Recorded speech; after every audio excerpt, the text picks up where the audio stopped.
면접 불안증? 아, 두근두근 또 이러네? 아, 떨려. 가지 말까? 무슨 소리야? 면접을 해야 취업할 수 있잖아. 용기를 내자. 고래순, 갈까? 말까? 갈까? 말까? 아이 참, 심장이 떨려서 그냥 도망가고 싶어요. 우리가 어떤 두려움이 있을 때 이 두려움으로 인해서 일상생활의 어려움을 만나게 되는 것, 이것을 우리가 불안장애라고 합니다.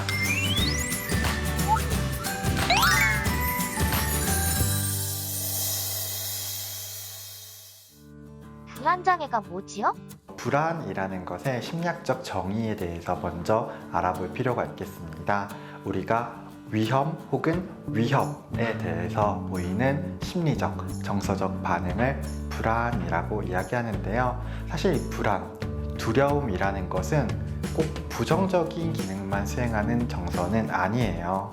이 불안이라는 것은 우리가 진화적 관점에서 보았을 때 살아남기 위해서, 더 신중하게 행동하기 위해서 만들어진 정서라고 볼 수 있습니다. 그 중에서도 실체가 있는 특정 대상이 있는 두려움을 우리가 공포라고 표현하고요. 이 대상이 없는 두려움을 불안이라고 표현합니다. 이 둘은 유사하지만 약간의 의미 차이가 있다는 것.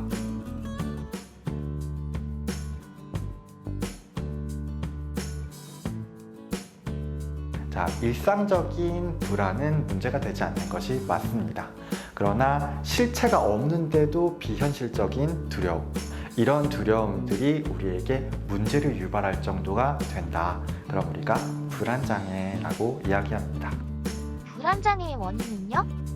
이 불안장애는 이 신경생리학적인 특성보다도 심리학적인 설명이 가능하다라고 볼 수 있을 것 같아요.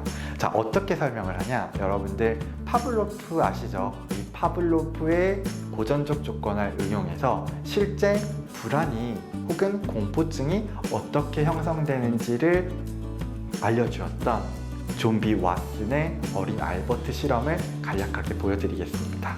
자, 왓슨이 어떻게 했냐?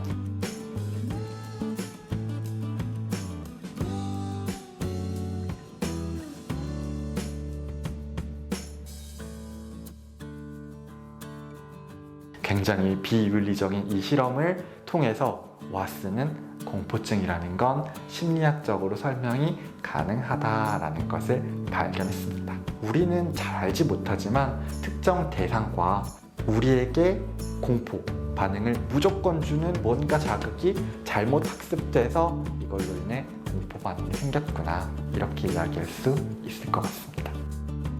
불안장애 대처법과 체계적 둔감법에 대해 말씀해 주세요. 네, 아주 쉽게 이야기하면 불안은 부딪힐 때 깨집니다. 자, 우리 면접이 있다라고 가정을 해볼게요. 이 면접으로 인한 불안은 언제 사라지게 될까요? 바로 면접이 끝나면 사라지게 됩니다. 그런데 사람들은 이 면접이라는 두려운 자극을 피하고자 그 순간에 회피를 하거나 도피하는 반응들을 보이게 됩니다. 그럼 실제 이 두려움을 유발하는 자극이 나에게 정말 큰 공포나 불안을 주지 않는다는 것을 우리가 노출하고 이 두려움을 극복하게 되는 기회를 놓쳐버린다라고 볼 수 있어요. 그래서 아까 우리가 불안, 공포가 어떻게 형성되는지 봤었죠? 그리고 이게 어떻게 지속되고 악화되는가를 본다라고 하면 자꾸 피하기 때문에 지속되고 악화된다라고 이야기합니다. 자, 그러면 구체적으로 우리가 어떻게 해결을 할 수 있을까? 체계적 둔감법이라는 것을 많이 활용하게 됩니다. 이 체계적 둔감법이라는 것은 두 가지 원리를 통해서 만들어진 치료법이에요. 우리가 공포 반응을 느낄 때 대부분 각성, 흥분되는 반응들을 보이게 됩니다. 자, 그런데 이것과 양립하기 어려운 반응이 있어요. 무엇이냐면 이완, 우리가 평온하다라고 하는 반응입니다. 이 둘은 우리 신경계의 특성상 서로 양립할 수 없는 반응이에요. 하나가 살아나면 하나가 없어지게 됩니다. 그래서 우리가 무서운 자극에 대해서 공포라는 반응보다는 이완이라는 반응으로 대체를 시켜주자라고 하는 게 첫 번째 양립 불가능 반응법입니다. 또 한 가지는 점진적인 노출이에요. 우리가 점차 적응할 수 있는 동물이기 때문에 낮은 단계의 자극부터 높은 강도를 가진 자극까지 점차적으로 노출을 시켜가면서 적응해 간다라고 이야기합니다. 두 개를 합친다라고 해보겠습니다. 이 말이 어렵죠? 예를 한번 드려볼게요. 뱀 공포증에 대해서 예를 한번 들어보겠습니다. 제가 뱀에 대한 공포증을 가지고 있는 환자예요. 그래서 뱀에 대한 공포증을 체계적 둔감법으로 치료하고 싶습니다. 그럼 이렇게 하면 돼요.